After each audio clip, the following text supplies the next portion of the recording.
YouTube நேயர்கள் அனைவருக்கும் வணக்கம். நான் உங்கள் குமார். இன்றைக்கி நம்ம பார்க்க போகிற வீடியோ, அதுக்கு முன்னாடி நம்ம சேனலை சப்ஸ்கிரைப் பண்ணாதவங்க மறக்காமல் சப்ஸ்கிரைப் பட்டன் ப்ரெஸ் பண்ணிவிடுங்க. நம்ம வீடியோஸ்லாம் அப்லோட் பண்ணுறத ஃபஸ்ட்டாக பார்க்கணுன்னா பக்கத்தில் பெல் சிம்பிள் வரும், அதையும் மறக்காமல் கிளிக் பண்ணிவிடுங்க. வாங்க டுட்டோரியலுக்கு போகலாம்.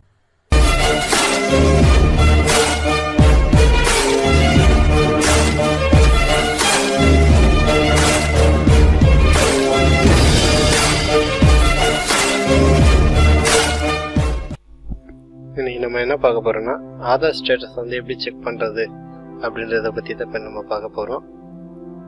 நிறைய பேர் வந்து ஆதார் வந்து ஸ்டேட்டஸ் வந்து சரியாக செக் பண்ண மாட்டேங்கிறீங்க. அதாவது வந்து ஆதாரில் பார்த்தீங்கன்னா நிறைய விஷயம் இருக்குது, நிறைய ரீசனும் இருக்குது. ஸோ அதை வந்து எப்படி செக் பண்ணுறது அப்படின்றத பற்றி நம்ம பார்க்கலாம்.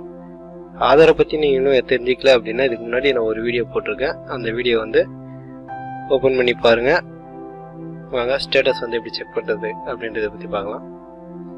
இங்கே பார்த்தீங்கன்னா செக் ஆதார் ஸ்டேட்டஸ்னு இருக்கும், இதை கிளிக் பண்ணுங்கள். இது கிளிக் பண்ணிங்கன்னா அந்த மாதிரி ஒரு பேஜ் ஒன்று ஓப்பன் ஆகும். இங்கே வந்து பார்த்தீங்கன்னா நீங்கள் எடுத்துருப்பீங்க, உங்களுக்கு வந்து இஐடி நம்பர், அதாவது ஒரு எடுக்கும்போது உங்களுக்கு ஒரு அக்னாலஜ்மெண்ட் ஒன்று கொடுத்துருப்பாங்க. அந்த அக்னாலஜ்மெண்ட்டில் பார்த்தீங்கன்னா மொத்தம் 28 நம்பர் வரும். அதாவது லெஃப்ட் சைடில் பார்த்தீங்கன்னா 455 அது வரும், ரைட் சைடில் பார்த்தீங்கன்னா டேட்டு அண்டு டைம் வரும். ஓகே, இப்போ வந்து அந்த என்ரோல் நம்பரை போடலாம்.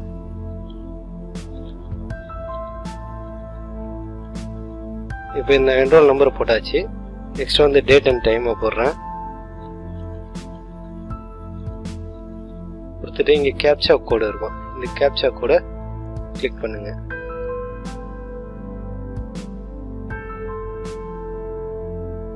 இப்போ பார்த்தீங்கன்னா இங்கே ஒரு மெசேஜ் வந்தது. அதாவது என்ன வருதுன்னா, this enrol has not been received for processing, please check after few days to know your Aadhaar status. அதாவது இவங்க என்ன சொல்கிறாங்கன்னா, உங்கள் நீங்கள் வந்து என்ரோல் பண்ணியிருக்கீங்க, பட் அதனுடைய ப்ராசஸ் வந்து இன்னும் நடக்கலை. ஸோ கொஞ்ச நாள் வெயிட் பண்ணுங்கள், கொஞ்ச நாள் வெயிட் பண்ணி செக் பண்ணி பாருங்கள், கண்டிப்பாக உங்களுக்கு என்ன ப்ராசஸ்ன்னு தெரியும் அப்படின்னு சொல்லியிருக்காங்க. இப்போ அடுத்து வந்து நம்ம அடுத்த நம்பரை வந்து செக் பண்ணுவோம்.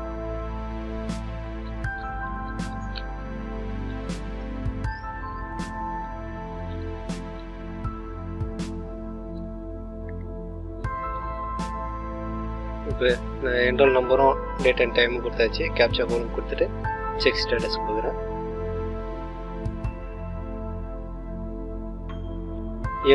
The enroll has been rejected as duplicate. Please do not re-enroll and your matches enroll number display below to check Aadhaar status. In case matching enrollment number is not 947 for more details. Your duplicate EID, அதாவது வந்து இது என்ன, இந்த enrol நம்பருக்கு என்ன சொல்லுதுன்னா, நீங்கள் வந்து ஏற்கனவே எடுத்திருக்கீங்க, ஸோ மறுபடியும் நீங்கள் ரீஎன்ரோல் பண்ணாதீங்க. சப்போஸ் உங்களுக்கு வந்து நீங்கள் டூப்ளிகேட் நம்பர் உங்களுக்கு காமிக்கல அப்படின்னா, கஸ்டமர் கேர் 1947க்கு நீங்கள் கால் பண்ணி உங்களுடைய டீட்டெயில்ஸ் சொன்னீங்கன்னா அவங்க வந்து டூப்ளிகேட் நம்பர் வந்து கொடுப்பாங்க அப்படின்னு. அப்படி இல்லைன்னா நம்மளுக்கு கீழே வந்து டூப்ளிகேட் நம்பர் வந்துடும். இந்த டூப்ளிகேட் நம்பரை வச்சு நம்ம இதுக்கு முன்னாடி எப்போ எடுத்தோம் அதனுடைய டீட்டெயில்ஸ் கொடுத்து நம்ம ஆதார் கார்டை டவுன்லோட் பண்ணிக்கலாம். அடுத்து வந்து அடுத்த ஸ்டேட்டஸ் பார்க்கலாம்.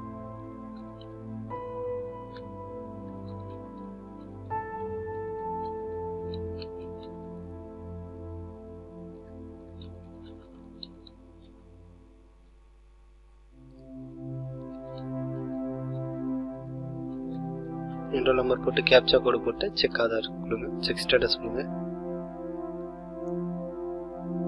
இப்போ இவரது பார்த்தீங்கன்னா ரிஜெக்ட் ஆயிருக்கு. அதாவது the enrol has been rejected due to data process errors. If you do not already have Aadhaar number from another enrol, please visit enrol centre and to re-enrol. அதாவது வந்து இவர் வந்து எடுத்திருக்காரு, இவர் வந்து ரிஜெக்ட் ஆயிருக்கு, மறுபடியும் போய் நீங்கள் என்ரோல் சென்டரை போய் கான்டாக்ட் பண்ணுங்க அப்படின்னு சொல்லியிருக்காங்க. அடுத்த ஸ்டேட்டஸ் பார்க்கலாம்.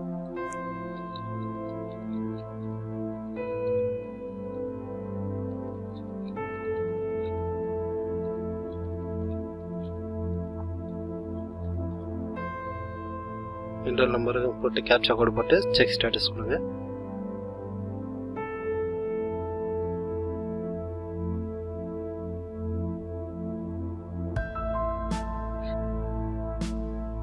இதுக்கு என்ன காமிக்குதுன்னா your request cannot be processed now due to some technical issues, please try again later.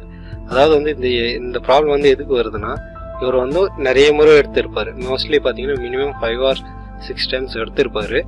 அதை 5 or 6 டைம்ஸ் எடுக்கும்போது ஒரு சிலர் வந்து மேனுவல் செக், அண்டர் மேனுவல் செக்னு சொல்லிட்டு ஒரு ப்ராசஸ் வரும். அதை வந்து நான் நம்ம செக் பண்ணும்போது நான் சொல்கிறேன். அந்த ப்ராசஸில் இருக்கும்போது நீங்கள் மறுபடியும் உங்களுக்கு கார்டு ஜென்ரேஷன் ஆகலை அப்படின்னு நீங்கள் மறுபடியும் எடுத்திங்கன்னா உங்களுக்கு வந்து இந்த மாதிரி டெக்னிக்கல் இஷ்யூன்னு வரும். அப்படி இல்லைன்னா அவங்களுக்கு வந்து கார்டு வந்து ப்ராசஸில் இருக்கும், அதாவது கார்டு வந்து ஜென்ரேஷன் ப்ராசஸில் இருக்கும், அவங்க வந்து மறுபடியும் எடுத்துகிட்டே இருப்பாங்க. அந்த மாதிரி எடுத்தால் இவங்களுக்கு வந்து டெக்னிக்கல் இஷ்யூன்னு சொல்லிட்டு வரும். இதனால வந்து உங்களுக்கு வந்து கார்டு எடுக்காமல் போகிறதுக்கும் வாய்ப்புகள் நிறைய இருக்குது. ஸோ அதனால் கார்டு வரலையான்னு சொல்லிட்டு நீங்கள் மறுபடியும் எடுக்காதீங்க. அந்த பழைய என்ரோல் நம்பரை வச்சு நீங்கள் செக் பண்ணி பாருங்கள். அப்படி உங்களுக்கு செக் பண்ணி உங்களுக்கு எதுவும் கிளாரிட்டி கிடைக்கல அப்படின்னா பக்கத்தில் இருக்க நியரஸ்டில் இருக்க ஆதார் என்ரோல் சென்டரில் போய் கேளுங்க. அவங்க அதுக்கான டீட்டெயில் வந்து கரெக்டாக சொல்லுவாங்க. இப்போ அடுத்த ஸ்டேட்டஸ் நம்ம செக் பண்ணி பார்க்கலாம்.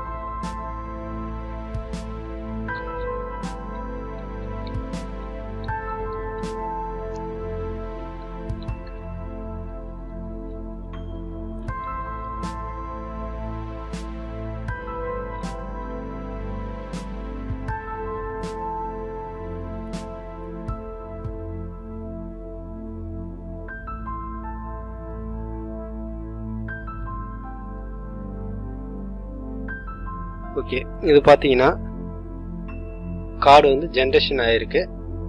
இவர் வந்து ஆதார் கார்டை டவுன்லோட் பண்ணிக்கலாம். இங்கே பார்த்தீங்கன்னா 2 ஆப்ஷன் வரும். டவுன்லோட் ஆதார்னு சொல்லிட்டு வரும். அடுத்து வந்து கெட் ஆதார் நம்பர் ஆன் மொபைல்னு வரும். இது வந்து எதுக்கு யூஸ் ஆகுதுன்னா, அது வந்து டவுன்லோட் ஆதார்னு இருக்கிறது கிளிக் பண்ணிங்கன்னா நம்ம ஆதார் கார்டை டவுன்லோட் பண்ணுறதுக்கு யூஸ் ஆகும். இங்கே கெட் ஆதார் ஆன் மொபைல் அப்படின்னு கொடுத்தீங்கன்னா நீங்கள் மொபைல் நம்பர் எடுக்கும்போது உங்களுக்கு மொபைல் நம்பர் ஒன்று கொடுத்துருப்பீங்க. அந்த மொபைல் நம்பருக்கு மட்டும் உங்களுக்கு ஆதார் நம்பர் வந்து மெசேஜ் மூலிமா வந்துடும்.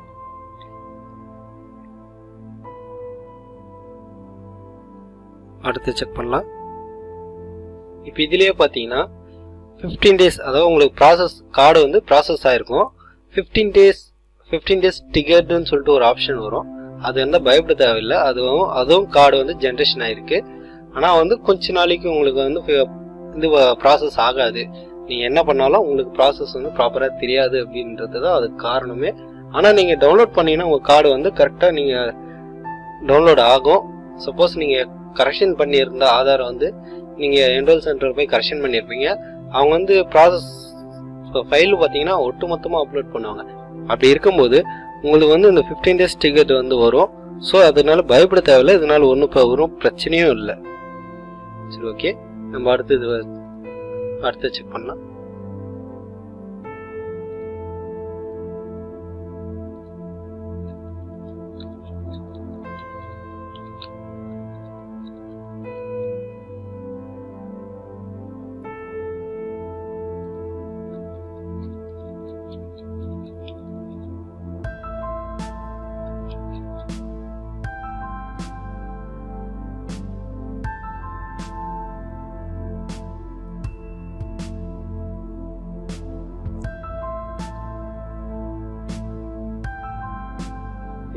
இப்போ போட்ட என்ரோல் நம்பரை பார்த்தீங்கன்னா no record found, please refine your queries and try again அப்படின்னு வருது. இது வந்து என்ன ரீசன் பார்த்தீங்கன்னா, இவர் வந்து என்ரோல் நம்பர் வந்து தப்பாக இருக்கும் ஒன்று. ரெண்டாவது பார்த்தீங்கன்னா நீங்கள் வந்து எடுத்திருப்பீங்க, ஆனால் அந்த மாதிரி ஒரு டேட்டாஸை இருந்திருக்காது. எப்படின்னா டெலீட் ஆகிருக்கலாம். அதாவது நீங்கள் எடுத்து ப்ராசஸே ஆகாமல் இருந்தால் இந்த மாதிரி வரும், நோ ரெக்கார்ட் ஃபவுண்ட் அப்படின்னு சொல்லிட்டு வரும். இது வந்து நீங்கள் எப்படின்னா ஃபோட்டோ எடுத்திருப்பீங்க, எல்லா டீட்டெயிலும் இருந்திருக்கும், ஆனால் கடைசியில் வந்து சேவ் பண்ணாமல் அவங்க வந்து ப்ராசஸ் க்ளோஸ் பண்ணிட்டு இருந்தால் இந்த மாதிரி நோ ரெக்கார்ட் ஃபவுண்டுன்னு வரும். சரி, ஓகே, அடுத்த ஸ்டேட்டஸ் பார்க்கலாம்.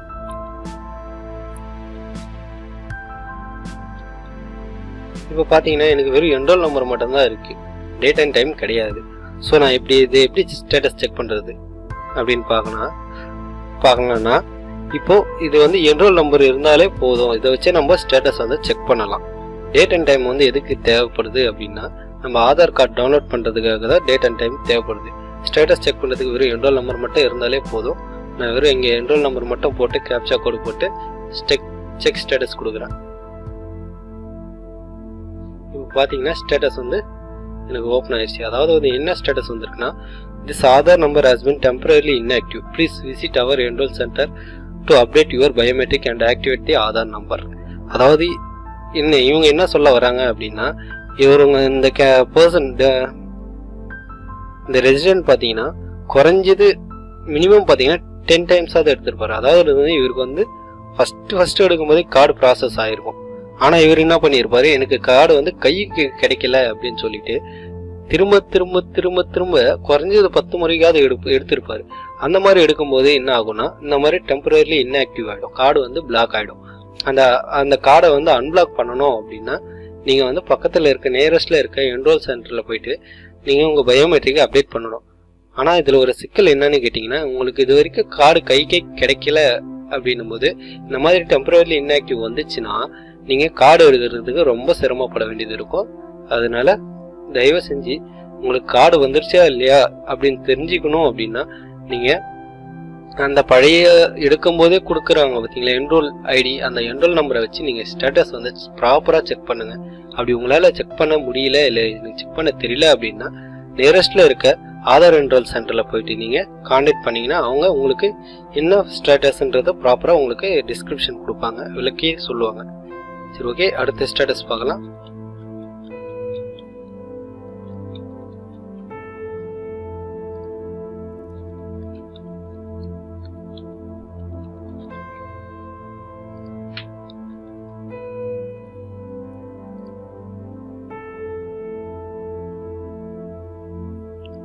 இப்போ பார்த்தீங்கன்னா this enroll is under manual check and other generation may be delayed.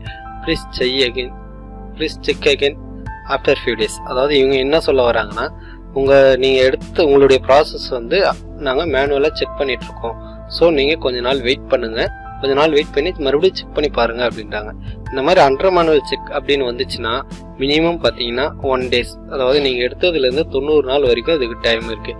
அப்படி 90 நாள் ஆகி உங்களுக்கு அண்டர் மேனுவல் செக்கில் தான் இருக்குது அப்படின்னா நீங்கள் கம்ப்ளைண்ட் ஃபைல் பண்ணலாம். அது ஒன்றும் ப்ராப்ளம் இல்லை. நீங்கள் கம்ப்ளைண்ட் ஃபைல் பண்ணிங்கன்னா அதுக்கான சொல்யூஷன் வந்து உங்களுக்கு கண்டிப்பாக கிடைக்கும். அதெல்லாம் கம்ப்ளைண்ட் எப்படி ஃபைல் பண்ணுறது, ஆதார் எப்படி டவுன்லோட் பண்ணுறது அப்படின்றது நான் அடுத்த வீடியோவில் போடுறேன், மறக்காமல் பாருங்கள்.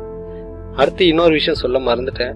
இதுலேயே வந்து நீங்கள் என்ரோல் நம்பர் போட்டிங்கன்னா under process, this enrol under ப்ராசஸ்ன்னு வரும். அதாவது அந்த அண்டர் ப்ராசஸ் அப்படின்னா என்னன்னு அர்த்தம்னா, நீங்கள் எடுத்து 2 days or 3 days கழிச்சு நீங்கள் நெட்டில் செக் பண்ணி பார்த்தீங்கன்னா அண்டர் ப்ராசஸ்ன்னு வரும். எதுக்கு அது அந்த மாதிரி வருதுன்னா, உங்களோட ஃபைல் வந்து ப்ராசஸில் போயிட்டுருக்கு, ஸோ நீங்கள் கொஞ்ச நாள் வெயிட் பண்ணுங்க அப்படின்னு அர்த்தம். அதாவது உங்கள் கார்டு வந்து ஜென்ரேஷன் ப்ராசஸில் இருக்குன்னு அர்த்தம். ஸோ இப்படி தான் ஆதார் ஸ்டேட்டஸ் வந்து நம்ம பார்க்கறது. நீங்கள் தெளிவாக பாருங்கள். உங்களுக்கு இதில் பற்றி எதனா டவுட் இருந்தால் மறக்காமல் கமெண்ட் பண்ணுங்கள், அதுக்கு நான் ரிப்ளை பண்ணுறேன். நீங்கள் ப்ரைவேட்டாகவும் மெசேஜ் பண்ணலாம், ஒன்றும் தப்பு கிடையாது. உங்களுக்கு நான் வந்து டீட்டெயில்ஸ் வந்து என்னன்றது நான் உங்களுக்கு தெளிவாக சொல்கிறேன். இந்த வீடியோ பிடிச்சிருந்தால் லைக் பண்ணுங்கள். நீங்கள் மட்டும் பார்க்குறது இல்லாமல் உங்கள் ஃப்ரெண்ட்ஸுக்கும் ஷேர் பண்ணுங்கள். உங்கள் கருத்துக்களை கமெண்ட்ஸாக பதிவு பண்ணுங்கள். நம்ம சேனலை சப்ஸ்கிரைப் பண்ண மறந்துடாதீங்க. நன்றி, வணக்கம். இது வரைக்கும் நம்ம சூப்பர் கம்ப்யூட்டர்ஸ் சேனலை சப்ஸ்கிரைப் பண்ணாதவங்க வீடியோ கீழே இருக்க ரெட் கலர் சப்ஸ்கிரைப் பட்டனை ப்ரெஸ் பண்ணுங்கள். நம்ம அப்லோட் பண்ணுற வீடியோஸ்லாம் மறக்காமல் பார்க்கணுன்னா பக்கத்தில் பெல் சிம்பிள் வரும், அதையும் ப்ரெஸ் பண்ணிவிடுங்க. இந்த வீடியோ பிடிச்சிருந்தால் லைக் பண்ணுங்கள். லைக் பண்ணுறது மட்டும் இல்லாமல் உங்கள் ஃப்ரெண்ட்ஸுக்கு ஷேர் பண்ணுங்கள். உங்களுடைய கருத்துக்களை கமெண்ட்ஸாக பதிவு பண்ணுங்கள். நன்றி, வணக்கம்.